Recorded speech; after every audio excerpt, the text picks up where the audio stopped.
일단 이 짠투자를 하려고 하면 기본적으로 시장 흐름에 대해서 좀 알아야 돼요. 또 그 외에 짠 투자라면 아침에 반드시 해야 되는 것들. 저는 주도주 파악과 시장 분위기 파악을 제일 중요하게 생각을 하거든요. 주식이라는 거의 핵심은요, 논리라고 생각하거든요. 매출이 성장하는 종목을 찾는 팁은 또 따로 있을 것 같아요. 핀비츠에 가서 보면 향후의 성장률을 검색할 수 있거나 그걸 솔팅할 수 있는 툴이 있어요. ETF로 투자를 해야 될까요? 그러니까 저는 그래서 이제 이번 같은 경우에는 금리가 떨어질 거기 때문에 작년에 굉장히 안 좋았던. 네, 안녕하세요. 투트랙입니다. 자, 오늘은요, 오랜만에 또 재테크 관련된 이야기를 좀 해보려고 똑소리 나는 어서미 똑서미 채널을 운영하시는 성선아 대표님을 모시게 되었습니다. 박수! 자, 저희 채널 구독자분들을 위해서 네. 본인 소개 좀 부탁드리겠습니다. 네, 저는 투자하는 사람들을 위해서 주 2회, 월요일에 부동산, 그리고 목요일에 금융 레터를 발행을 하고 있고요. 어썸 레터를 발행을 하고 있습니다. 사실 이제 유튜브 채널 같은 경우에는 제가 이제 발품 다녀온 거라든지 인터뷰 다녀왔던 건지 이런 걸 하고 있지만 저의 메인 사업이라 그럴까요?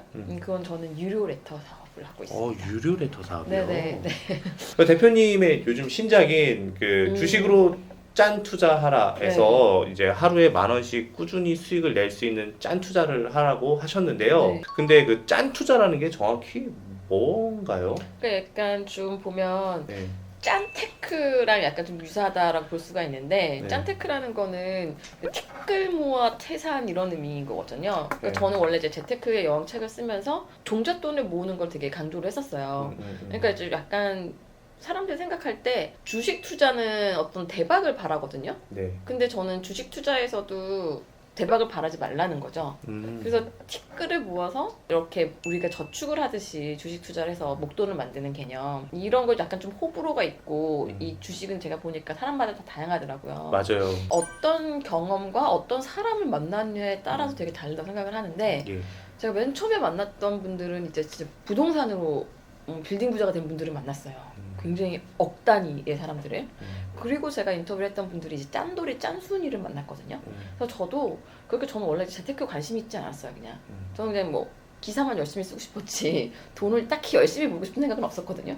근데 그런 분들을 만나고 난 이후에 이렇게 한 푼 두 푼 모아서 사람들이 돈을 벌고 강남에 집을 사네? 그러니까 이게 다른 사람들이 먼저 한 사람들을 보고 그 경험을 딱 직접 느끼게 되면은 이게 가능하다는 걸 느끼게 되거든요. 그래서 사람들이 아까 그 말씀하셨던 종잣돈이 되게 저축액이 적다라고 하는 분들은 한 번도 저축으로 돈을 벌어본 분이 아니에요. 맞아요. 맞아요. 저도 그거 공감하고 맞아요. 있어요. 네. 그래서 저는 제가 절약을 통해서 목돈을 모아본 경험이 있기 때문에 주식 투자도 한 방을 노리지 말고, 근데 주식을 보면 남성분들이 주로 하는 게 1억을 넣어서 1억을 벌고 싶잖아요. 네. 2억을 넣어서 1억이 될 수 있죠. 그렇죠. 근데 저는 확률적으로 그게 되게 낮다라고. 엄청 낮죠. 네네. 네. 그리고 장기 투자를 별로 안 좋아. 왜냐면 지금도 이제 연초잖아요. 연말에만 하더라도 올해 1월 시장 별로 안 좋을 거라고 봤잖아요. 근데 지금 갑자기 또 스탠스가 좋아졌죠. 바뀌어가지고 갑자기 연준이 이제 비둘기가 되고 그리고 우리는 경기 침체에 대해서 엄청나게 대비를 하고 있었잖아요. 네. 하드 랜딩에 소프트 랜딩이라 보고 있었는데 지금 현재 경기 침체가 올까? 네. 지금 바닥이고 지금 올라가고 있다 이런 느낌 많이 이렇게 말씀하시더라고요. 그래서 이제 글로벌 경제라든지 거시 경제라든지 이런 거를 예상하는 건 되게 어렵고 무의미할 수도 있다. 그렇죠. 그리고 종목을 찾는 거는 더더욱 힘들고 그런데 이런 걸 하는 분들이 또 있기는 있어요. 제가 보니까 프로그램을 쓴다든지 그동안에 어떤 주식에 대한 어떤 데이터를 막 추적해가지고 퀀트 같은 거. 네, 그죠. 그런 분들이 있더라고요. 근데 저는 제가 그런 퀀트 기술이 있는 것도 아니고 저는 그냥 아주 상식적인 수준에서 주식 투자를 하고 싶은 거거든요. 근데 그런 경우에는 제가 봤을 때 지금 시장 상황을 내가 이기는 건 힘들 것 같다. 그리고 내가 예측하는 거는 맞을 확률이 거의 한 50% 언더인 것 같아요. 저도 이제 이런 걸 맨날 시장을 보고 있지만 그러면 확률이 낮은 거에 제가 베팅을 할 이유는 없으니까 저는 굉장히 딱 눈에 보이는 것만 하고 거기에서만 돈을 버는 거죠. 자, 그러면은 이런 성공적인 짠 투자를 위해서는 무엇을 공부해야 할까요? 일단 이 짠투자를 하려고 하면 기본적으로 시장 흐름에 대해서 좀 알아야 돼요. 제가 보니까 시장을 보는 방법이 두 가지가 있잖아요. 거시적인 방법. 네. 전체적인 흐름을 보는 방법이 이제 있고, 그다음에 이제 바텀업으로 올라오는 거 있잖아요. 종목을 셀렉팅하는 방법. 원래는 이 두 개를 다 쓰는데 저는 짠 투자 같은 거를 이렇게 하려고 하면 뭐 바텀업 투자 그러니까 종목을 셀렉팅하는 그런 것보다는 일단 거시 흐름을 좀 알아야 된다고 생각을 해요. 거시 흐름을 아는 거는 좀 부지런해야 돼요. 예를 들면 아침마다 일단은 시황 봐야죠. 어, 아침에 일어나가지고 지금 오늘 시장이 어떤지 뭐 그리고 거시 투자 같은 경우에 늘 이벤트가 있잖아요. 지금 뭐 14일 같은 경우에도 발렌타인데이긴 하지만 그날 이제 또 CPI가 발표가 되잖아요. 그리고 미국. CPI가 지금 어떻게 되느냐에 따라서 지금 스탠스가 완전 달라지는 거니까. 그렇죠. 그러니까 그런 이벤트들을 미리 좀 체크를 해놓고 이것들을 따라가면서 시장을 좀 전망하면서 가는 거죠. 아 그래서 개별 종목보다는 ETF 투자를 그쵸. 조금 더 하라고 하신 거죠? 그쵸. 네, 네. 개별 종목은 사실 우리가 알기 어려운 부분이 너무 많으니까 네, 맞아요.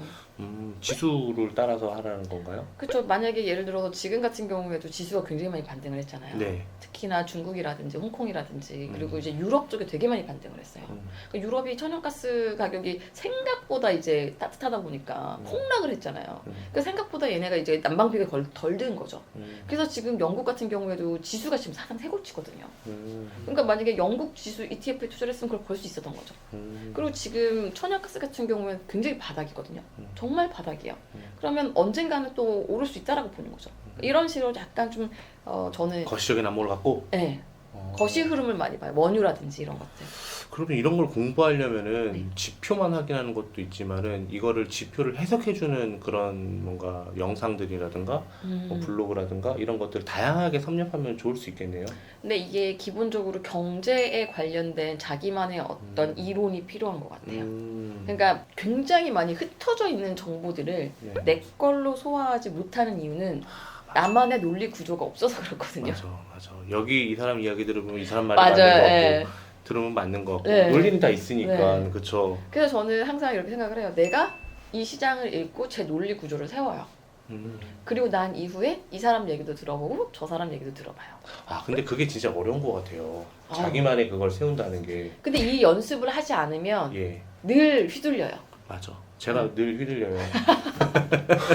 투자할 만한 ETF 저희 구독자분들을 위해서 좀 몇 개 추천을 해주신다면, 참고로 저희 구독자분들은요 네. 이커머스 비즈니스에 종사하시는 분들이 거의 90% 이상이에요. 자기 사업을 하시는 분들이요. 그래서 이제 사업이 잘 되시는 분들은 뭐 재투자를 하시는 경우도 있지만 또 재테크 차원으로 또 이렇게 계속 꾸려 나가시는 분들이 계셔서 예, 그런 거 알려주시면 좋을 것 같아요. 또 ETF 같은 경우는 개별 종목하고 다르게 많이 신경 쓸 필요가 없잖아요. 저는 ETF도 사실은 이제 이거는 그냥 내버려두면 또 안 되고 시장이 늘 바뀌기 때문에. 예, 맞다. 근데 저는 사실 만약 이커머스 쪽에 계신다라고 하면 최근에 지금 다 난리가 난 게 이제 AI 챗봇이잖아요. 네. 바이두도 거기에 투자를 하고 있고 마이크로소프트, 구글 다 이쪽을 하고 있잖아요. 그러니까 저는 그리고 빅테크가 작년에 굉장히 안 좋았잖아요. 그래서 아크펀드 되게 안 좋았고. 근데 올해 지금 1월 달에만 하더라도 아크펀드 수익률 되게 좋거든요. 제가 아크펀드 작년에 마이너스 30이었는데 올해 지금 마이너스 12%로 올라왔죠. 네. 네. 네, 그래도 마이너스예요. 근데 저는 항상 시장은 바뀌는 것 같아요. 그래서 작년에 빅테크가 굉장히 안 좋았던 이유는 고금리 때문이었었잖아요. 그렇죠. 아무래도 투자받아서 움직여야 되는 회사들인데. 근데 저는 이제 금리 인상이 만약에 뭐 지금 현재 CPI가 예상했던 것보다 굉장히 높게 나오지 않는다라고 하면, 근데 14일 날 나오는 CPI는 조금 높을 걸로 보거든요. 왜냐면 휘발유 값이라든지, 그리고 지금 이번에 고용 나온 것만 보더라도 여행이랑 적게 서비스업 쪽에서 서프라이즈가 나왔잖아요. 고용 서프라이즈가 너무 많이 고용이 됐어요. 물론 이게 통계적인 오류가 있긴 한데 그래도 미국 경제는 생각했던 것보다 굉장히 좋다. 그리고 소비도 되게 잘 되고 있다. 그럼 인플레는 생각했던 것보다 많이 안 떨어지는 거는 맞을 것 같아요. 그럼에도 불구하고 금리를 작년만큼 올리지는 못할 것 같고, 지금 봐야 될 거는 그러면 3월 달에 중단할 거냐 5월 달에 중단할 거냐의 문제라고 보거든요. 금리 인상하는 거를요? 그렇죠. 근데 이제 고용 서프라이즈 나오고 난 이후에 아닌데? 5월 달에 25bp까지 올릴 것 같은데? 한 번 더 잡아야겠다. 네. 여기에 지금 현재 기로에 서 있는 거죠. 네. 어떤 ETF를 투자를 해야 될까요? 그러니까 저는 그래서 이제 이번 같은 경우에는 금리가 떨어질 거기 때문에 작년에 굉장히 안 좋았던 빅테크. 빅테크. 네. 메타 같은 경우 주가 엄청 많이 올랐잖아요. 예, 메타 이번에 장난 아니죠. 네. 예. 그러니까 뭐 중국의 인터넷들 알리바바 이런 애들 되게 많이 올랐고요. 그래서 저는 중국을 지금 되게 좋게 보거든요. 중국은 어차피 지금 리오프닝 하면서 내수가 살아날 거잖아요. 그래서 저는 한다라고 하면은 중국 쪽이라든지 약간 빅테크 쪽. 되게 뭔가 설득당했는데요. 자, 그러면은 이런 짠테크에도 기술이 있다고 하셨는데 사실 매매 타이밍 잡는 거는 사실 짠 투자 기술이나 아니면은 그냥 일반적으로 그냥 개별 투자하는 거나 다 비슷하다고 생각을 하는데 다 필요하다라고 생각을 하는데 그거 혹시 좀 알려주실 수 있을까요? 매매 타이밍 잡는 짠 투자 기술. 저는 솔직히 차트를 봐요. 차트? 네, 이게 저는 이제 굉장히 오랫동안 재테크를 투자를 하면서 저도 어떻게 보면 사람들이 가지고 있는 어떤 선입견과 프레임을 좀 가지고 시작을 했어요. 예를 들면은 뭐 차트를 보는 사람들은 뭔가 밸류에이션 판단을 안 하는 것 같고 뭐 기업 분석을 안 하는 것처럼 생각하잖아요. 우리나라 지금 투자 문화가 네. 처음에 차티스트들이 돈 버는 게 너무 신기했어요. 이게 왜 이 사람들이 돈을 벌지? 근데 그게 어느 정도는 맞더라고요, 통계적으로. 단기간에는 또 차트가 네. 또 맞는 것 같아요. 네. 그래서 저는 밸류에이션 분석 플러스 차트를 같이 봐요. 비중은요? 비중은 근데 거의 50-50이에요. 50, 50? 네. 매매 타이밍을 딱 볼 때는 저는 세 개를 보거든요. 이평선이랑 볼린저 밴드랑 일목균형표 세 개를 다 봐요. 그래서 굉장히 확신이 들면 그리고 최근에 삼전 주가가 볼린저 밴드 상단 찍었을 때 저는 안 들어갔거든요. 그거는 밴드 상단을 찍으면 그건 고점이니까 실제로 조정 받았어요. 그래서 저는 기다리고 있는 거죠. 지금 추세는 살아있는데 지금 현재는 고점이다. 그럼 나는 언제 들어갈까? 뭐 근데 사실 차트 보는 분들이 다 이런 얘기 하잖아요. 근데 저는 제가 차트 직접 공부를 해서 저만의 어떤 그런 거를 좀 본 거죠. 노하우를? 네. 오. 그래서 저는 매매 타이밍은 무조건 차트 많이 참고합니다. 네. 5대5가 아닌 것 같은데요? 아니 종목 고르는 거는 일단은 그래도 밸류에이션을 밸류에이션 보고? 고르는 거죠. 그러면 그런 재무제표 외에도 네. 꼭 봐야 하는 정보가 있을까요? 기업을 골라서 투자할 때.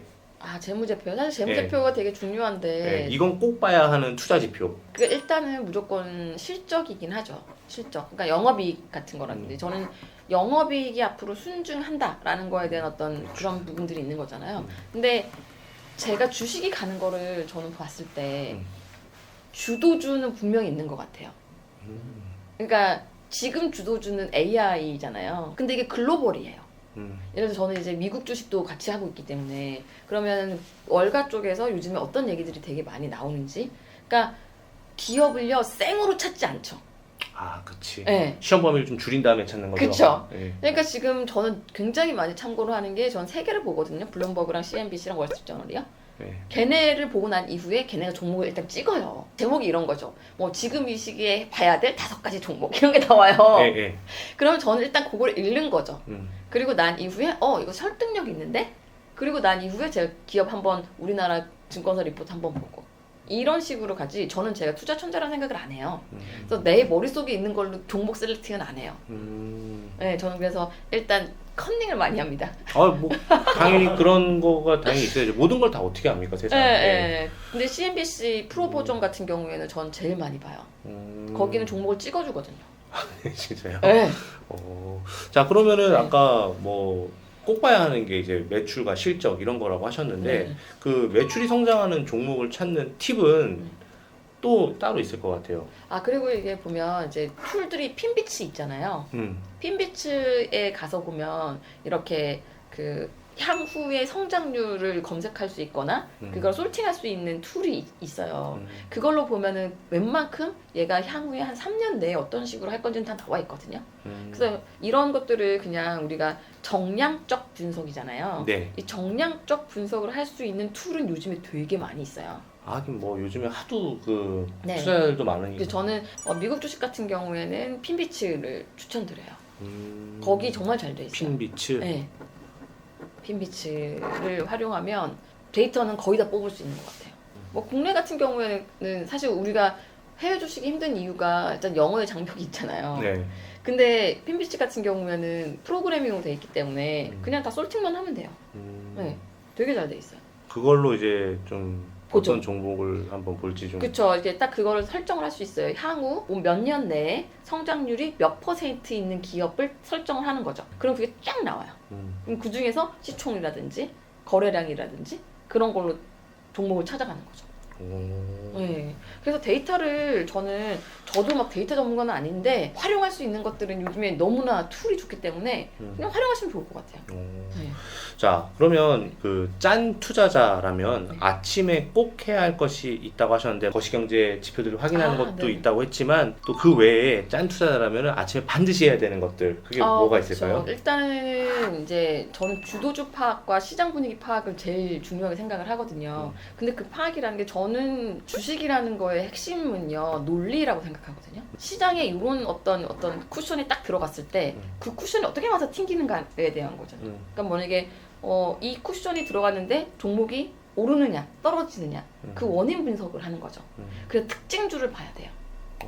그래서 우리나라에서도 이제 저도 이제 배운 건데 저는 원래 그런 기사를 썼었으니까요. 제가 증권거래 출입할 때 네. 기자들 주로 하는 게 딱 봤는데 상한가 치거나 하한가 치거나 뭔가 많이 오른다. 그러면 그 원인을 찾는 거였었거든요. 그렇죠. 그러면서 이제 앞에 꺽쇠로 이제 특징주라고 해가지고 쫙 써요. 이제 그런 것들을 하다 보면 그 논리 구조가 보이는 거죠. 이때 종목이 오르고 이때 종목이 떨어진다. 그 논리 구조를 공부하는 게 전 주식 공부라고 봐요. 그래서 특징주를 공부하시는 거. 그래서 이제 전날 미국의 특징주가 있어요. 뭐 예를 들어서 최근에 마이크로소프트가 떨어졌단 말이에요. 급락을 했어요. 7%, 5% 이렇게 급락을 했는데 이제 AI 챗봇이 망신을 당했잖아요. 다들 엉뚱한 대답을 해가지고 네. 뭐 이런 것들 있잖아요. 네. 그러니까 뭔가 그 전날 근데 그게 또 우리나라한테 또 영향을 미치죠. 이런 것들을 계속 공부를 해나가는 거죠. 그러다 보면 그런 게 쌓이다 보면은 이제 딱 감이 오는 거죠. 뭔가 사건이 딱 일어나면 그 사건이 시장에 어떻게 영향을 미칠지가 그려지는 거예요. 자, 그러면 네. 투자할 만한 그 부동산 분양 매물을 찾는 방법들도 있을 것 같아요. 좀. 아까 주식 같은 경우에도 툴을 활용하라고 말씀드렸잖아요. 네. 근데 부동산도 요즘 툴이 너무 잘 돼. 근데 제일 좋은 게 아실이에요. 처음 분양에 도전을 해보려고 할 때 그때 청약을 딱 넣잖아요. 근데 어떤 정보들을 확인하면 좋을까요? 일단 청약을 할 때 내 조건이 맞는지를 봐야 될 것 같고요. 이 입지 분석이 청약에서는 제일 중요해요. 청약을 일단은 무조건 그물망식으로 다 넣어보는 게 중요해요.